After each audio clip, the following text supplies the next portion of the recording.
ಇವತ್ತು ಶುಕ್ರವಾರ ಮಧ್ಯಾಹ್ನ ಮೇಲೆ ಏನಪ್ಪ ಅಡ್ಗೆ ಮಾಡೋದು ಅಂತ ಯೋಚನೆ ಮಾಡಿದ್ಮೇಲೆ ನನ್ಗೂ ಉಳ್ದಿದ್ದು ಪಡವಲಕಾಯ್ದಿದೆ, ಅದನ್ನ ಸಾಂಬಾರ್ ಮಾಡೋಣ ಅಂತ ಅನ್ಬಿಟ್ಟು ಟೊಮೊಟೊ 2 ಕಮ್ಮಿ ಇತ್ತು ಸರಿ ಅಂತ ಅನ್ಬಿಟ್ಟು ಚಿತ್ರಾನ್ನ ಮಾಡಿ ಮಕ್ಕಳಿಗೆ ವಡೆ ಮಾಡ್ಕೊಡೋಣ ಅಂತ ಅನ್ಬಿಟ್ಟು, ಯಾಕೆಂದ್ರೆ ಮಧ್ಯಾಹ್ನಕ್ಕೆ ಬರ್ತಾರೆ, ಎಕ್ಸಾಮ್ ನಡೀತಾ ಇದೆ ಅಂತ ಅನ್ಬಿಟ್ಟು ಇಲ್ಲಿ ಕಡಲೆ ಬೇಳೆನ ನೆನೆಯಾಕಿ ಇಟ್ಕೊಂಡಿದ್ದೆ. ಕರಿಬೇಕು ಅಂತಂದ್ರೆ ಎಣ್ಣೆನೇ ಇರ್ಲಿಲ್ಲ, ಹಂಗಾಗಿ ಎಣ್ಣೆ ತರೋಣ ಅಂತ ಅನ್ಬಿಟ್ಟು ಚಿತ್ರಾನ್ನ ಮಾಡ್ತಾ ಮಾಡ್ತಾ ಇಲ್ಲಿ ಪೀನಟ್ ಬಟರ್ನ ಮಾಡೋಣ ಅಂತ ಅನ್ಬಿಟ್ಟು ಈ ತರ ಎಲ್ಲಾನು ಕೂಡ ಹುರಿದು ಇಟ್ಕೊಳ್ತಾ ಇದೀನಿ. ಪಕ್ಕದಲ್ಲೇ ನಾನು ಏನಾದ್ರು ಕೆಲಸ ಇತ್ತು ಅಂತಂದ್ರೆ ಹಾಲ್ ಕಾಯಿಸೋದು ಅಥವಾ ಜೀರಿಗೆ ಪೌಡರ್ ಮಾಡ್ಕೊಳ್ಳೋದು, ಈ ತರ ಕೆಲಸಗಳನ್ನ ಅಲ್ಲಲ್ಲೇ ಮಾಡ್ಕೊಂಡ್ಬಿಡ್ತೀನಿ. ಇವಾಗ ಪೀನಟ್ ಬಟರ್ ಮಾಡೋದಕ್ಕೆ ಚೆನ್ನಾಗಿ ಹುರಿದಿದ್ದಾಯ್ತು. ಇವಾಗ ಚಿತ್ರಾನ್ನ ಕೂಡ ರೆಡಿ ಆಯ್ತು. ಅದಕ್ಕೆ ಅನ್ನ ಹಾಕಿ ಕಲಸಿ ಮೇಲ್ಗಡೆಯಿಂದ ನಿಂಬೆಹಣ್ಣು ನಿಂತ್ಕೊಂಡ್ರೆ ಸೂಪರ್ ಆಗಿರುವಂತ ಚಿತ್ರಾನ್ನ ರೆಡಿ ಆಗುತ್ತೆ. ಅಷ್ಟರಲ್ಲಿ ಮಗ ಬರ್ತಾನೆ, ಮಗನ್ನು ಕೂಡ ಟೆಂಟಲ್ಲಿ ಕರ್ಕೊಂಡು ಹೋಗ್ಬೇಕು. ಹಂಗಾಗಿ ಇವಾಗ ಚಿತ್ರಾನ್ನ ಎಲ್ಲ ಮಿಕ್ಸ್ ಮಾಡಿ ನೋಡ್ತಾ ಇದ್ರೆ ತಿನ್ಬೇಕನ್ಸ್ತಾ ಇದೆ ಅಲ್ವಾ.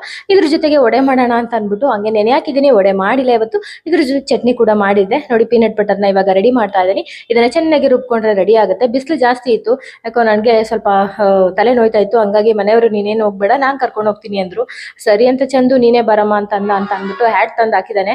ಟೋಪಿ ಹಾಕೊಳ್ಳಮ್ಮ ನೀನು ಬಿಸಿಲಾದ್ರೆ ಅಂತ ಅನ್ಬಿಟ್ಟು. ಆಮೇಲೆ ಎಣ್ಣೆ ಬೇಕಿತ್ತಲ್ವಾ ಅಂತ ಅನ್ಬಿಟ್ಟು ನಾನೇ ಹೋಗೋಣ ಅಂತ ಅನ್ಬಿಟ್ಟು ಹೋದೆ. ಇವಾಗ ಎಣ್ಣೆ ಎಲ್ಲ ತಗೊಂಬಂದೆ, ಅಂದ್ರೆ ಕೂದಲಿಗೆ ಎಣ್ಣೆ ಮಾಡ್ಬೇಕು, ಅದನ್ನು ಕೂಡ ತಗೊಂಬಂದೆ. ಕೊಬ್ಬರಿ ಎಣ್ಣೆ ಜೊತೆಗೆ ಅಡ್ಗೆಗೂ ಕೂಡ ಬೇಕಾಗಿತ್ತಲ್ವಾ ಕಡಲೆ ಬೀಜದ ಎಣ್ಣೆ, ಅದನ್ನು ಕೂಡ ತಗೊಂಬಂದೆ. ಜೊತೆಗೆ ಹರಳೆಣ್ಣೆ ನಮ್ಮ ಮನೇಲಿ ಬೇಕೇ ಬೇಕು, ಮಕ್ಕಳಿಗೆ ನಾನು ಅದನ್ನೇ ಬಳಸ್ತೀನಿ.